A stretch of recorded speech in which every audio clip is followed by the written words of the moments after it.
Alors, j'ai la joie ce matin, le privilège et la joie de vous présenter le fruit du travail de plusieurs mois, non seulement de l'équipe pastorale, mais aussi de l'équipe com. Vous savez, c'est quoi l'équipe com?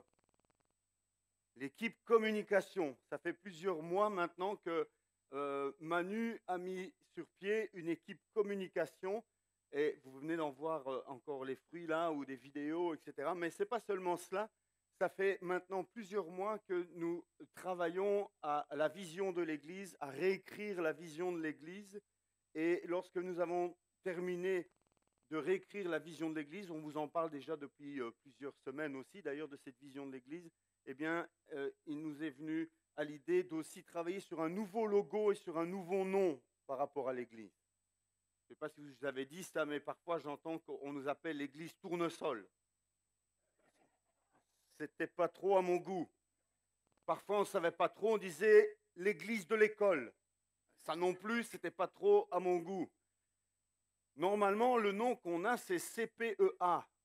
Mais je ne suis pas certain que beaucoup de personnes pourraient me dire ce que signifient ces quatre lettres CPEA. Et puis c'est un peu long et c'est un peu compliqué. C'était Communauté protestante évangélique d'Anderlecht à Tjoum. Et il nous a semblé bon d'essayer de revoir cela. Et donc, je vous présente maintenant. Attendez, je vais faire juste mon truc ici. Voilà. Je ne sais pas comment on fait pour la suivante. Voilà. Je vous présente le nouveau nom de l'Église et son logo. Je vous laisse admirer. Église Connect. Ça fait plusieurs semaines qu'on vous parle d'être connecté, connecté à Dieu, connecté à sa propre destinée, connecté les uns les autres et connecté avec le monde. Eh bien, puisque nous sommes une église qui cherche à être connectée dans ces quatre directions, eh bien, nous allons de manière plus simple nous appeler l'église Connect. Il y a déjà les groupes Connect dans les maisons. Il y aura les Kids Connect pour les enfants. Il y aura peut-être les Teens Connect pour les ados. Il y aura les Young Connect ou les Youth Connect. Je ne sais pas comment est-ce qu'ils vont s'appeler, les jeunes. Il y aura peut-être les Papy Connect, je ne sais pas. Il y aura toutes sortes de Connect. Mais bienvenue à l'église Connect. Et le logo qu'on a choisi, c'est ce logo qui représente non pas des bâtiments, des buildings, Michel, mais des barres de connexion. Ce sont des barres de connexion qui se terminent par une croix. Et nous voulons ainsi communiquer, être connectés à Dieu et aussi communiquer au monde cette possibilité d'être à nouveau connecté à Dieu. Alors, je vais reparcourir avec vous cette vision de l'Église. Et si je le fais encore une dernière fois, alors que j'ai déjà commencé à le faire et que Sébastien a déjà aussi travaillé là-dessus, c'est parce que l'objectif, c'est que vous puissiez sortir d'ici en connaissant la vision de l'Église. On a fait au plus simple. On a fait vraiment de manière à ce que n'importe qui soit capable de retenir. Pourquoi? Parce que vous êtes censé pouvoir ensuite vous-même l'expliquer. Tu vas dans quelle église? Je vais dans l'église Connect à Anderlecht. C'est quoi? Pourquoi? Qu'est-ce que ça veut dire? Eh bien, simplement et rapidement, vous devez être capable d'expliquer pourquoi cette église s'appelle l'église Connect et quelle est notre vision en tant qu'église. Ce que nous voulons, c'est une église connectée à Dieu et qui expérimente son amour. Vous savez tous que la chute nous a séparés de Dieu. Le péché nous sépare de Dieu. Le péché nous a séparés de Dieu. Mais Jésus est venu donner sa vie en rançon pour que la connexion puisse être rétablie, pour que la relation avec Dieu puisse être rétablie, pour que nous puissions à nouveau expérimenter son amour pour nous, pour que nous puissions vivre dans une réconciliation avec Dieu, pour que nous puissions vivre dans la paix avec Dieu, que cette paix soit restaurée entre lui et nous. C'est ce que Jésus est venu faire. Jésus est venu pour nous révéler le Père. Jésus est venu pour nous montrer qui est le Père. Dans Jean 14, versets 6 à 9, nous lisons ce passage très connu où Philippe interpelle Jésus. Jésus lui dit, c'est moi qui suis le chemin, la vérité et la vie. On ne vient au Père qu'en passant par moi. Si vous me connaissiez, vous connaîtriez aussi mon Père. et dès maintenant vous le connaissez et vous l'avez vu. Philippe lui dit, Seigneur, montre-nous le Père, et cela nous suffit. Jésus lui dit, il y a si longtemps que je suis avec vous et tu ne me connais pas, Philippe. Celui qui m'a vu a vu le Père. Comment peux-tu dire, montre-nous le Père? Il y a dans cet échange entre Jésus et Philippe cette notion qui nous rappelle que c'est Jésus qui est venu pour nous révéler le Père. Et si nous apprenons à connaître qui est Jésus au travers des Écritures, nous connaissons le Père. Jésus est celui qui est venu pour rendre cette connexion à Dieu possible à nouveau. Nous étions séparés de lui, nous étions ennemis de Dieu. Il y avait inimitié entre nous et lui, et Christ est venu mourir sur cette croix pour que nous puissions à nouveau être connectés à Dieu. Nous voulons donc une Église connectée à Dieu et expérimentant son amour. Dieu est amour. C'est ce que nous voulons proclamer. Nous voulons être connectés à Dieu et expérimenter son amour. Il est amour. Dieu désire que nous le connaissions.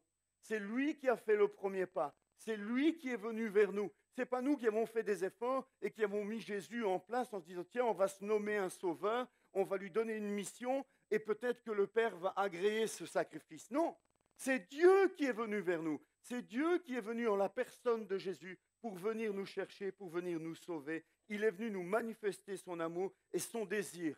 Le plus cher, le désir du Père, c'est que nous le connaissions. C'est que vraiment nous puissions réaliser quelle richesse se trouve en lui et quelle richesse il y a à le connaître.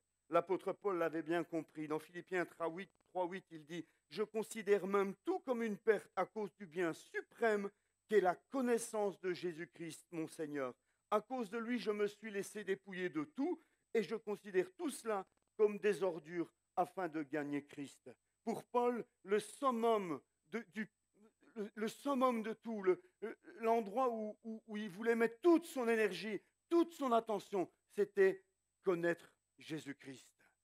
Et ça doit être notre désir à nous aussi.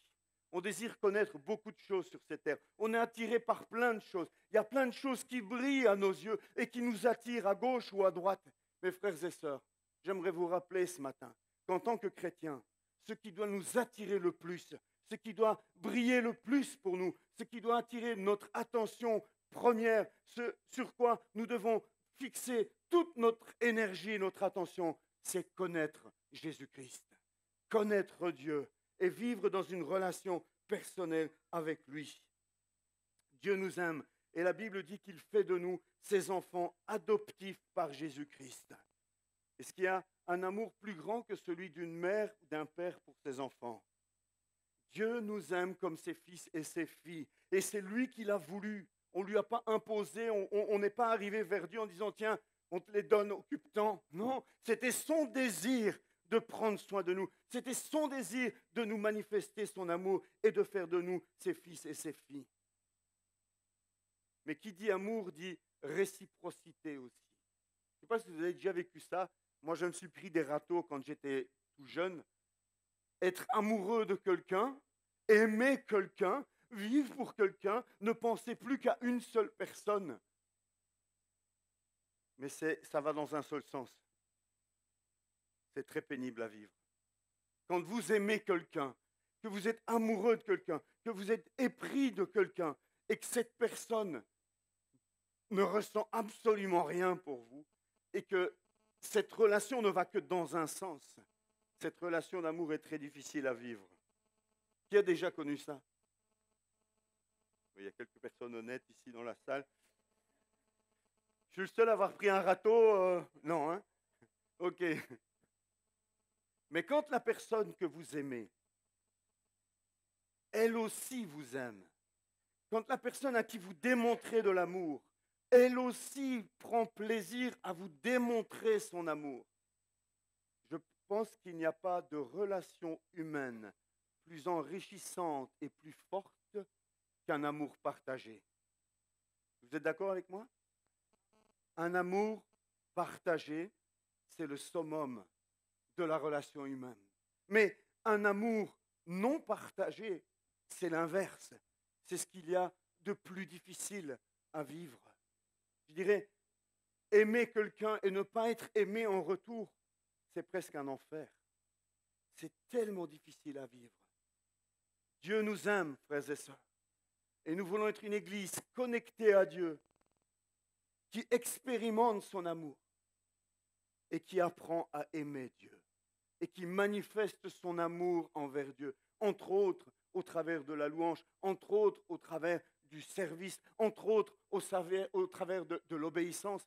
Oh, il y a toutes sortes de manières d'aimer Dieu. C'est notre vision, c'est notre désir. Nous ne sommes pas encore arrivés, c'est pour ça que ça s'appelle une vision, c'est-à-dire un endroit où nous aimerions arriver. Un endroit, nous aimerions vous prendre avec nous et essayer de vous emmener avec nous à atteindre cet objectif. Une église connectée à Dieu qui expérimente son amour et qui l'aime. Ensuite, nous voulons aussi une église connectée à sa destinée et qui sert Dieu. Le péché nous a séparés de nous-mêmes, frères et sœurs. Le péché nous brise, le péché nous détruit à l'intérieur. Nombre de personnes qui viennent à Christ doivent d'abord commencer par vivre une guérison intérieure personnelle. Parce que bien souvent, le péché nous a complètement détruits, nous a complètement abîmés à l'intérieur, nous a donné une image de nous complètement faussée, complètement détruite. Mais au travers de Jésus-Christ, il y a restauration, il y a guérison, il y a moyen d'être relevé, il y a transformation, il y a le pardon. Jésus opère ces choses-là en nous et c'est ce que nous voulons proclamer aussi au travers de cette église. Nous voulons une église connectée à sa propre destinée. Nous voulons des hommes et des femmes qui appartiennent à Dieu et qui sont guéris à l'intérieur, qui sont transformés, qui vivent cette transformation et qui témoignent de cette transformation autour d'eux. Nous sommes transformés, nous sommes sauvés, nous sommes guéris, nous sommes renouvelés pour servir, frères et sœurs. On perd souvent d'objectif le service. On veut bien recevoir de Dieu tout ce qu'il a à nous donner, la guérison, la joie, le bonheur, la paix, la transformation. Relève-moi, transforme-moi, pardonne-moi. Tout cela, on est prêt à prendre. Mes frères et sœurs, j'aimerais vous rappeler que tout cela, c'est dans un but. C'est de faire de nous des servantes et des serviteurs de Dieu. Parce que, non parce que c'est une obligation, non parce que Dieu est un esclavagiste, non pour des mauvaises raisons. C'est parce que c'est lorsque je sers Dieu que je suis pleinement épanoui. C'est lorsque j'entre dans un service actif pour Dieu que je trouve réellement ma raison d'être. Parce que Dieu ne m'a pas créé pour que je vive pour moi-même. Dieu nous a créés, nous vivions pour lui et pour le servir. Tu veux vivre dans la paix, dans la joie, tu veux vivre le bonheur, entre dans un service pour Dieu. Paul dit dans la première épître à Timothée au chapitre 1, verset 12, « Je suis reconnaissant envers celui qui m'a fortifié, Jésus-Christ notre Seigneur, car il m'a jugé digne de confiance en m'établissant à son service. » Paul exprime sa reconnaissance. Il exprime sa reconnaissance envers le Seigneur, qui l'a fortifié, qui l'a transformé. Il est reconnaissant envers le Seigneur parce qu'il a été jugé digne de pouvoir servir Dieu. C'est un honneur de servir Dieu. Vous savez, si aujourd'hui, c'est pas moi, vous recevez un coup de fil du bourgmestre de la ville d'Anderlecht et qui vous dit, écoute, je suis tombé sur ton CV, je te veux à mon service. Je veux un homme comme toi. Je veux une femme comme toi pour travailler avec moi dans la commune. Tu te diras, waouh, intéressant quand même. Si c'est Louis Michel qui t'appelle, le Premier ministre, te disant, mais j'ai lu ton CV, j'ai vu ton parcours, moi j'ai étudié ton parcours, je te veux dans mon cabinet, je te veux comme mon bras droit. Est-ce que tu veux bien servir la nation à mes côtés? Bon, si tu es rouge, tu n'iras pas, si tu es vert, tu n'iras pas, mais si tu es bleu, peut-être que tu vas y aller.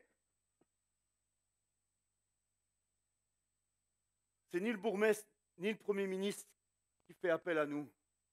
Nous sommes les serviteurs du Roi des Rois et du Seigneur des Seigneurs. C'est un privilège, frères et sœurs, de servir Dieu. C'est un privilège, c'est un honneur d'être des serviteurs, d'être des servantes du Dieu très haut.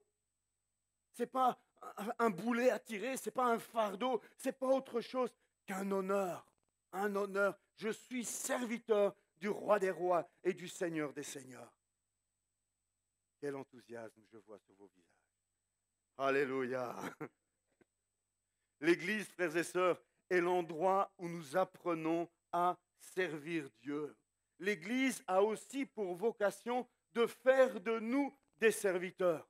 Si on lit Éphésiens chapitre 4, verset 12, c'est ce fameux passage d'Éphésiens qui nous dit pourquoi Dieu a donné des apôtres, des prophètes, des évangélistes, des pasteurs et des docteurs. Et ce texte de Philippiens nous dit pourquoi ces ministères sont donnés à l'Église. Vous savez pourquoi ces ministères sont donnés à l'Église? Pour vous apprendre à être des serviteurs, pour vous aider à entrer dans le service que Dieu a pour nous. Il nous a donné les ministères et il l'a fait pour former les saints, c'est vous, les saints, aux tâches du service. Dieu donne des pasteurs et des ministères pour former les saints aux tâches du service en vue de l'édification du corps de Christ. Nous sommes appelés en tant que saints à entrer au service de Christ pour bâtir son Église, pour construire son Église, pour l'édification du corps de Christ. C'est le but de Dieu, c'est le plan de Dieu pour ta vie, pour ma vie, pour nos vies, pour cette Église. Moi, je rêve d'avoir une Église de serviteurs, que tous ensemble, nous soyons serviteurs de Dieu, qu'on se batte au portillon, qu'on se bouscule au portillon lorsqu'on a besoin d'aide, qu'on a besoin d'un service, que j'ai des conflits à gérer, que le conseil pastoral ait des conflits à gérer parce que 2 ou 3 ou 4 sont en train de se disputer sur un même balai. Qu'il soit 3 ou 4 à tenir la tasse de café à donner à celui qui nous visite. Qu'il y ait trop de monde sur cette estrade qui veulent louer Dieu. Qu'il y ait trop de monde qui veuille donner un coup de main à l'école du dimanche. Qu'il y ait trop de monde qui veuille sortir le vendredi pour faire de l'évangélisation. Que Sébastien se retrouve tout seul au piano, mais ils sont où? Frères et sœurs, Dieu veut faire de nous des serviteurs. Et croyez-moi, essayez, faites l'essai, servez Dieu. Commencez par des petites choses. Mettez-vous au service de Dieu. Vous allez voir qu'il n'y a rien dans ce monde qui apporte plus de joie que cette joie de sentir qu'on a servi Dieu. Cette joie que le Saint-Esprit pose en nous lorsque nous sommes serviteurs de Dieu. Nous servons Dieu par abnégation, nous servons Dieu par amour pour lui. Pas pour essayer d'être vus, pas pour essayer de gagner quelque chose, vraiment. Librement. Seigneur, je t'aime, je veux te servir. Tu as donné ta vie pour moi, tu t'es fait serviteur pour moi. À mon tour, je veux te servir.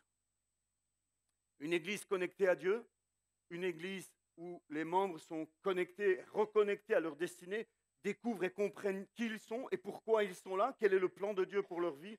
Mais aussi, nous voulons, nous voyons, nous espérons, nous allons vers une église connectés les uns aux autres dans la communion fraternelle. C'est aussi un des buts de l'Église. C'est aussi un des projets de Dieu pour nous. Le péché nous sépare les uns des autres. Le péché nous a séparés de Dieu, le péché nous a séparés de nous-mêmes, mais le péché joue aussi un rôle négatif dans nos relations les uns avec les autres. Le péché vient, s'immisce et nous sépare les uns des autres. Mais Jésus est venu pour aussi nous unir à nouveau les uns les autres, pour déverser son amour dans nos cœurs, pour que nous puissions nous aimer les uns les autres. Éphésiens 2,14 nous rappelle que Christ a détruit le mur de séparation qui nous séparait. Il y avait un mur qui séparait les hommes et les femmes, les juifs et les grecs, les païens. Ce mur s'est écroulé en Jésus-Christ. Et les relations sont de nouveau possibles avec les uns les autres. Dès la naissance de l'Église que nous venons de fêter à la Pentecôte, eh bien, l'Église rassemblait ses croyants pour les enseigner, pour les former, pour les unir à Dieu et pour les unir les uns aux autres au travers de la communion fraternelle. Si on lit Actes 2, 42, on voit les 4 persévérances de la première Église. Ça commençait par rassembler les chrétiens et les former avant de sortir, avant de parler d'évangélisation. Il y avait un rôle de l'Église. Elle devait jouer un rôle qui consistait à former les chrétiens. Ils persévéraient dans l'enseignement des apôtres, dans la communion fraternelle, dans la fraction du pain et dans les prières. Ce sont les 4 persévérances que l'on trouve dès la naissance de l'Église. 4 persévérances que nous devons nous aussi expérimenter et vivre ici à Anderlecht, dans l'Église Connect à Anderlecht. Nous devons persévérer dans l'enseignement des apôtres. Nous devons persévérer dans la communion fraternelle. Nous devons persévérer dans la fraction du pain et persévérer dans les prières. Vous savez, quand on parle de persévérance, généralement, c'est un mot qu'on utilise pour dire, enfin, moi, je ne dois pas persévérer pour continuer à manger des merveilleux à la crème fraîche et à la meringue. Ça ne fait pas appel chez moi à de la persévérance, à manger du gâteau. Je dois plutôt persévérer à m'en abstenir, moi. Je dois persévérer, j'ai arrêté de boire du coca et tous les softs, je suis à l'eau claire maintenant, depuis 2 mois. Mais je persévère, hein, je peux vous dire, c'est une persévérance. Parce que quand vous êtes à table et que les 3 garçons ouvrent l'ice tea, le coca, le Fanta et tout, mais je persévère, j'ai un objectif, j'essaye de l'atteindre. Mais nous devons, nous aussi, persévérer, frère. C'est vrai que la prière, c'est difficile. C'est vrai que la prière, c'est un combat. C'est vrai qu'au moment où je décide de me mettre à genoux, c'est à ce moment-là, justement, que le téléphone sonne ou qu'une idée me traverse l'esprit. Mais n'oublie pas, il fallait faire ceci aussi. Mais tu avais dit que... Et boum, on est parti. Je me mets à genoux, je commence à prier, et boum, les idées viennent. Et n'oublie pas ceci. Fais-le tout de suite, tu vas oublier. Persévérer dans la prière. Persévérer dans la fraction du pain, frères et sœurs. Ça nous rappelle que c'est dimanche après dimanche que nous fractionnons le pain. Et je voudrais encourager les chrétiens bimensuels, voire trimestriels. Vous savez ce que c'est un chrétien bimensuel ou trimestriel? C'est celui qui vient 2 fois par mois ou qui vient 1 fois tous les 3 mois. J'aimerais encourager ces chrétiens-là à être persévérants dans la fraction du pain, à être là dimanche après dimanche, à faire une priorité dans leur vie d'être présents au culte. Mais pas seulement d'être présents au culte pour faire bonne image, mais d'être présents au culte pour venir adorer le roi des rois, pour venir apporter. Bien souvent, on vient au culte pour recevoir. Je vous invite à venir pour apporter. Apporter à notre roi la louange et l'adoration qui lui reviennent. Christ est digne de louange pour toute l'éternité. Pour toute l'éternité, il est digne de louange. Et nous sommes appelés à venir lui apporter cette louange. Aimez-vous les uns les autres comme je vous ai aimé, dira Jésus dans Jean 15, verset 12. Nous voulons une église connectée les uns aux autres. Nous voulons essayer de développer ces relations. C'est pour ça que nous avons mis en place les petits groupes Connect. Ce n'est pas que des gâteaux, hein, les groupes Connect. Même si vendredi, c'était particulièrement succulent à Braine-le-Château. Mais c'est aussi un endroit où, en plus petits groupes, on peut partager ensemble nos fardeaux, prier ensemble, partager la parole de Dieu. Il y avait une personne qui était la nouvelle pour la première fois vendredi, mais c'est encourageant. On peut témoigner, on peut vivre des choses qu'il est difficile de vivre dans une église plus grande. Rejoignez un groupe Connect. Je vous encourage à le faire. Je vous assure, c'est vraiment encourageant. Il y en a un à Saint-Gilles, mardi. Pour les gens de Forêt de Saint-Gilles, c'est très facile. Il y en a un à Anderlecht, mardi. Et il y en a un autre à Le Saint-Pierre. Il y en a même 2, parfois, ça dépend. Mais sur Le Saint-Pierre aussi. Je vous invite à rejoindre ces groupes Connect. Sinon, le vendredi, il y en a un sur Braine. Il y en a un aussi sur Machelen. Et il y en a un sur Kuckelberg. Donc, il y en a plusieurs. Vous pouvez vous faire du bien dans ces endroits-là. Une église connectée les uns aux autres. Et enfin, le 4e axe sur lequel nous voulons construire notre vision. Nous voulons une église qui soit connectée au monde, parce que nous ne sommes pas appelés à vivre dans un cocon. Nous ne sommes pas appelés à vivre dans un monastère. Nous ne sommes pas appelés à nous isoler du monde, à nous couper du monde, à nous méfier du monde. Nous sommes appelés à rayonner dans ce monde. Nous sommes appelés à être le sel et la lumière de ce monde. Remplis du Saint-Esprit, nous sommes appelés à sortir dans ce monde et à annoncer la bonne nouvelle. Et quand je parle de cela, je ne parle. Ma première intention n'est pas les sorties qu'on fait le vendredi soir, 1 fois par mois, n'est pas un effort de masse où tous nous descendons dans la rue en jouant de la guitare, en portant des drapeaux Jésus. Ma première pensée par rapport à cela, c'est notre témoignage personnel quotidien de tous les jours, dans ton entourage, dans ton voisinage. Si tu es en dispute avec tes voisins, va leur demander pardon. Règle cela avec tes voisins. Nous sommes appelés à vivre en paix avec ce monde. Nous avons un témoignage à porter au travail, dans notre club de sport, où que nous allions. Nous sommes appelés à être les ambassadeurs de Christ. Il y a une responsabilité sur nous. Il dit, nous avons reçu le ministère de la réconciliation, dira Paul. Nous sommes appelés à annoncer que la réconciliation avec Dieu est possible.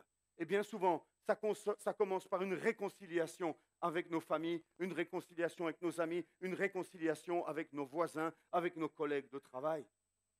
Comment pouvoir annoncer une réconciliation possible avec Dieu si nous sommes en guerre? Ça ne peut pas être ainsi dans la famille de Dieu. Ça ne peut pas exister. Nous voyons une église qui présente un Jésus vivant en un monde mort. Ce monde est en train de mourir. Nous sommes entourés de gens qui sont morts spirituellement, qui ne connaissent pas Dieu.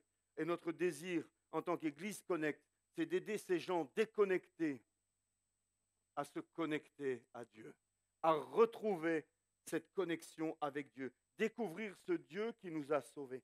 Qui ici est reconnaissant de ce que Dieu l'a sauvé?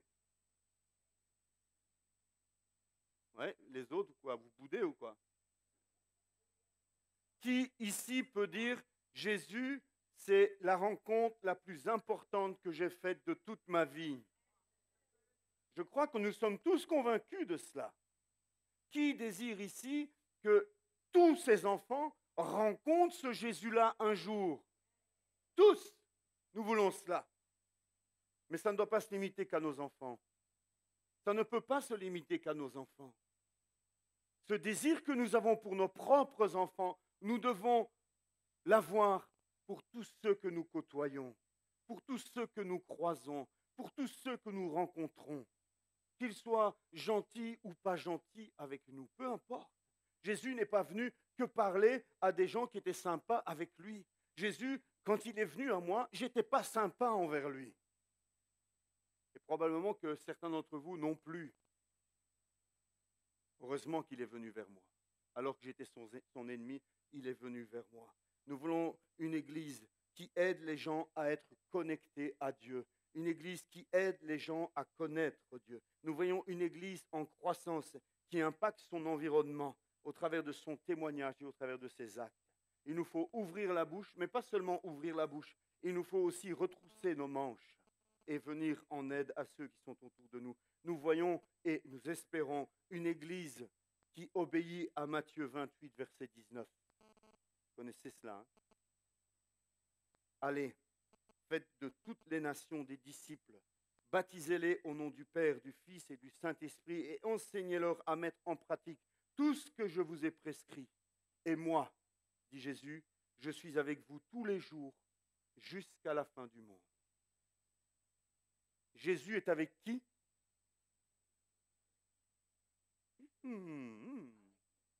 Jésus, moi, à la lecture de ce texte, je lis, Jésus est avec ceux qui font de toutes les nations des disciples, qui les baptisent, qui les enseignent et qui mettent en pratique ce qu'il a prescrit. Et moi, je suis avec vous tous les jours. Vous faites ceci et moi, je suis avec vous tous les jours. On aime cette idée que Jésus est avec nous. C'est vrai qu'il est avec nous, bien sûr, je ne peux pas défaire cela. Mais quand même, dans ce texte, ça nous rappelle qu'il est avec nous, surtout en mission. Il est avec nous surtout lorsque je suis en train de dévorer un merveilleux ou m'empiffrer avec du gâteau à la crème. Jésus est là, c'est sûr, mais pas de la même manière que lorsque je sors et que je commence à témoigner, parler ou prêcher ou annoncer les bonnes nouvelles ou prier pour un malade. Nous avons besoin de cette présence de Jésus. Voilà notre vision facile à retenir, facile à emmagasiner, toute simple, avec 4 concepts. On pourrait y voir la croix, d'ailleurs dans une des prédications, on vous l'avait présentée sous forme d'une croix, avec la barre qui monte vers le haut, connectée à Dieu, la barre qui vient à mes pieds, connectée à moi-même, à ma destinée, redécouvrir qui je suis en Christ, quel est mon rôle, quelle est l'attente de Dieu par rapport à moi, et puis les 2 bras horizontaux, un pour une communion fraternelle au sein de la communauté et un qui pointe vers le monde qui a désespérément besoin de Dieu. Un monde qui a désespérément besoin de Dieu. Frères et sœurs, est-ce que vous seriez capables de citer ces quatre, peut-être pas expliquer avec beaucoup de mots, mais est-ce que vous seriez capable de citer ces 4 points, ces 4 directions? Ou est-ce que c'est trop compliqué, ou il faut résumer encore? Jacinto, c'est possible? Tu as retenu les 4? C'est possible, hein? C'est facile? Ah, si on pense à la croix, c'est possible. Amen. Alors on va intégrer cette vision, on va petit à petit la mettre en place. Vous avez vu, la bâche à l'extérieur s'est complètement écroulée avec les derniers vents qu'on a eus. Je pense que ça a signé l'arrêt de mort de cette bâche. Les élastiques ont lâché, mais la bâche est tombée, elle n'est pas en bon état. On va donc devoir retravailler sur une nouvelle bâche. On en profitera pour changer le logo, etc. Et l'école aussi fête ses 20 ans. Elle est en train aussi de travailler sur un nouveau logo. Donc on va vers un temps de renouveau, vers un temps de changement. Et je vous invite à être participant à ce changement. Je vous invite à prendre part à ce changement, à être avec nous dans cette nouvelle vision que nous voulons pour l'Église. Église Connect, que Dieu te bénisse. Église Connect, que Dieu t'aide à grandir, à le connaître lui, t'aide à te découvrir, à te retrouver toi-même, t'aide dans ta relation avec ton prochain, avec tes frères et tes sœurs, et t'aide à être une lumière et le sel de ce monde. Amen. Seigneur, nous te bénissons. Ce matin, nous te bénissons et nous te demandons, Seigneur, au travers de ces 4 axes, à nous rappeler, à nous ramener à l'essentiel.